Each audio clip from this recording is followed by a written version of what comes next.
আমি শরীফুল ইসলাম, পাওয়ার solution engineering এর founder and CEO.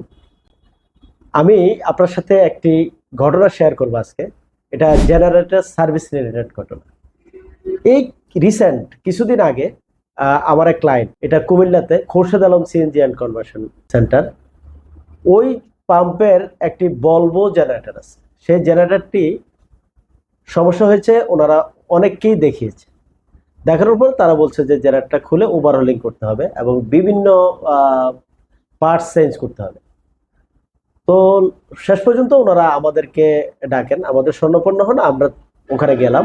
Visit করে আমরা ডায়াগনোসিস করলাম যে ওনাদের জেনারেটরের মডিউল কন্ট্রোলারের প্রবলেম। মডিউল কন্ট্রোলারটা রিপ্লেস করলে জেনারেটরটা সমস্যাগুলো সমাধান হয়ে যাবে এবং জেনারেটরটা ভালো চলবে। তো ওনারা প্রথমে আমাদের সাথে ডিসএগ্রি করলো যে অ্যাকচুয়ালি জেনারেটরটা খুলতে হবে, খুললে আপনারা একটা কোটেশন দেন আমাদেরকে। অনেকের কাছ থেকে কোটেশন নিয়েছে, প্রায় 5 লাখ, নিয়ার অ্যাবাউট 5 লাখ টাকা খরচ হবে। তো আমি বললাম যে না, আমরা আগে বাইরে থেকে দেখি, মডিউল কন্ট্রোলারটা লাগিয়ে দেখি যে এটা কি অবস্থা হয়। মডিউল কন্ট্রোলারটা লাগালাম, কন্ট্রোলার লাগানোর পরে জেনারেটরটা স্মুথ রান করতেছে। তো এটা প্রায় 10-12 দিন হয়ে গেল।